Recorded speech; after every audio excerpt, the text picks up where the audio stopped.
5 atitudes que você deve ter se o seu esposo ainda não aceitou a Jesus.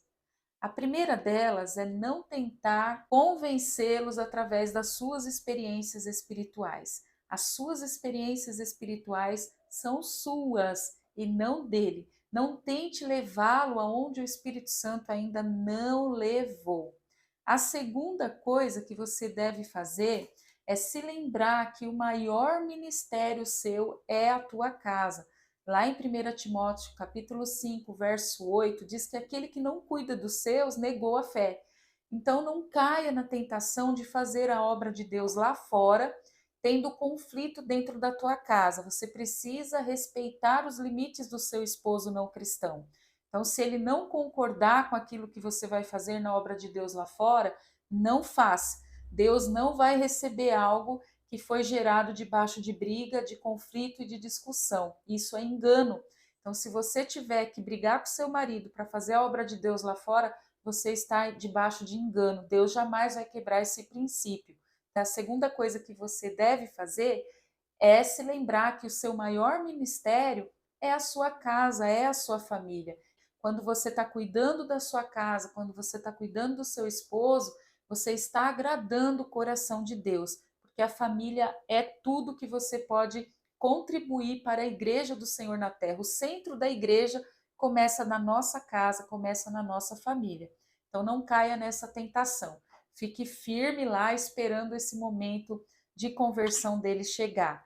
Terceira coisa, não tente convencer o seu esposo pregando para ele. A esposa não ministra o seu marido, nunca. A esposa precisa ensinar através do seu próprio testemunho. Então, ela não ensina com palavras, ela não discipula o próprio marido, isso não existe. Lá em 1 Pedro, capítulo 3, verso 1, diz que a esposa ganha o esposo sem nenhuma palavra através do seu testemunho. Então, são as suas atitudes que vão ministrar o coração do seu marido. Não adianta nada a gente falar, falar, falar e muitas vezes na convivência ele perceber alguma coisa, alguma discordância das nossas palavras com as atitudes. Então você precisa dar testemunho. O Espírito Santo que vai convencê-lo da salvação e não você. Aliás, Deus não vai dividir a glória dele com você. Então, se você tentar ministrar o teu marido com palavras, tentar convencê-lo, primeiro que ele vai se endurecer e segundo que o Espírito Santo vai sair de cena, porque o Espírito Santo é quem faz essa obra. E uma vez que você assume esse papel, certamente ele não vai dividir a glória dele com você. Você vai ficar nessa batalha sozinha. E é por isso que muitas vezes a gente vê esposas cansadas, desanimadas, 20 anos, 30 anos sozinha dentro de uma igreja, sem ver a conversão dos seus esposos. Muitas vezes tem a ver com esse ponto aqui, porque ela, na hora do desespero, ela tenta ministrar, ela tenta convencer, ela tenta falar, e não é assim que funciona. Nós precisamos seguir a palavra de Deus que diz que é através do nosso testemunho. Então, ele vai observar as suas atitudes, ele vai observar como você ama Jesus, como é a tua vida diária, como é a tua vida de oração. É isso que vai ministrar o coração dele, o seu testemunho. E aí, o Espírito Santo vai ter liberdade de convencê-lo daquilo que precisa ser convencido, e não você. Lembre-se disso.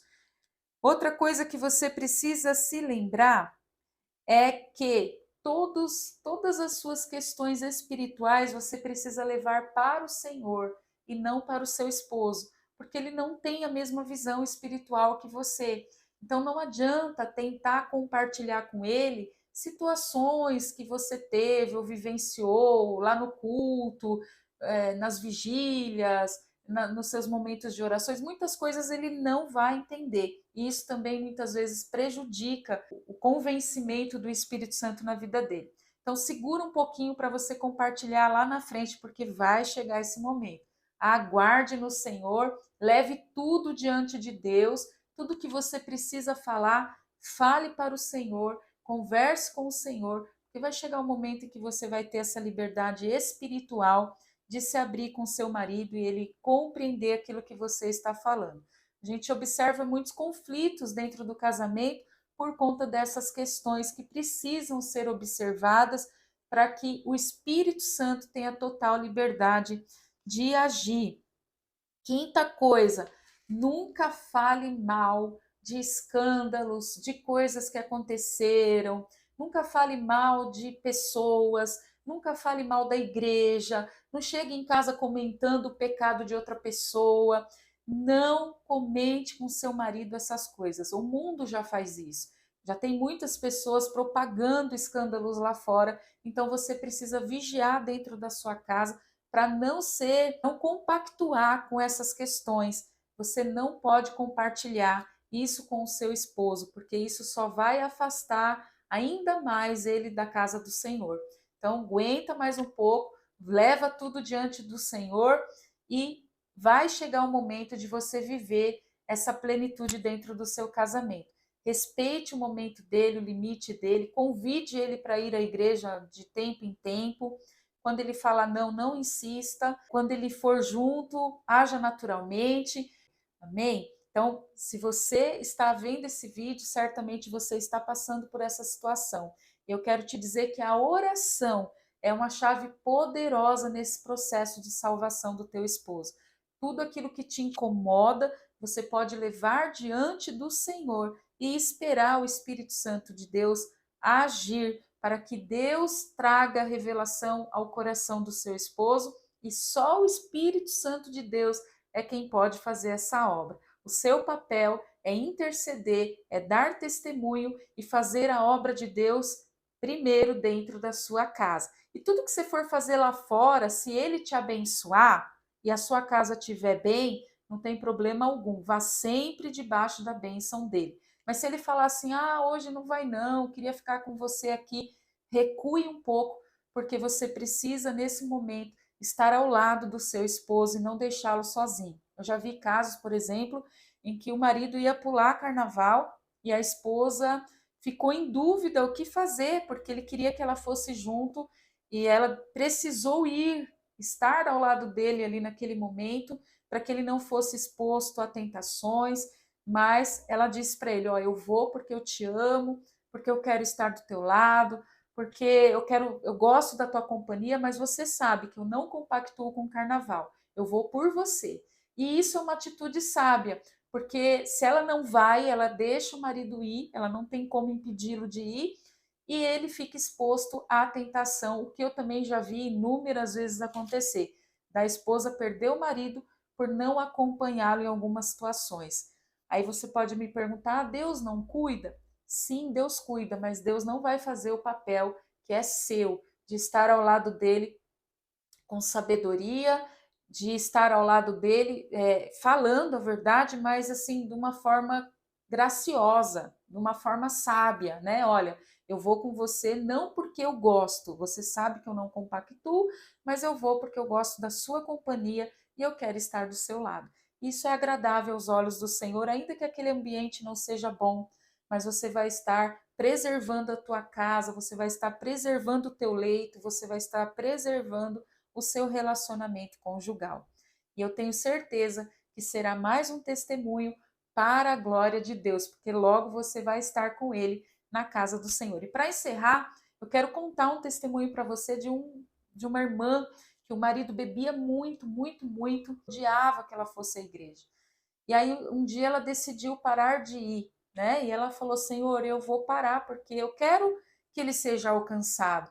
Quando não bebia, ele era um bom homem. E o problema realmente era o vício. Então ela ficou em casa por um mês, orando a Deus, e ele chegava, ela estava ali com a casa arrumada, com alegria recebendo ele, sem falar nada, ela não falava mais do vício dele, ela não questionava ele, nada disso. E ele foi parando de ir para o bar, ele foi parando, parando, e no final daquele mês ele falou para ela assim: Eu quero ir hoje na igreja com você. Ela disse: É mesmo? Ele falou: eu percebi que você ficou muito tempo sem ir e você merece isso porque você é uma boa esposa. Eu quero estar do teu lado. Eu quero conhecer esse Deus melhor, porque se ele te faz tão bem, certamente ele vai fazer bem na minha vida também. Vou hoje com você. E adivinha só o que aconteceu? Ele chegou na igreja, ele ouviu a palavra e ele foi tocado pelo Espírito Santo, liberto de todo aquele vício, e para a honra e glória do Senhor, ele está salvo, ele está liberto. E isso porque aquela mulher decidiu cuidar primeiro da casa dela, do relacionamento dela em oração, buscando a face do Senhor. Não importa o que você vai ter que abrir mão nesse tempo, mas eu quero te dizer que vale a pena, e a obra que o Senhor começou, ele é fiel para terminar. Fique firme e persevere em nome de Jesus. Beijinho no coração e até o próximo vídeo.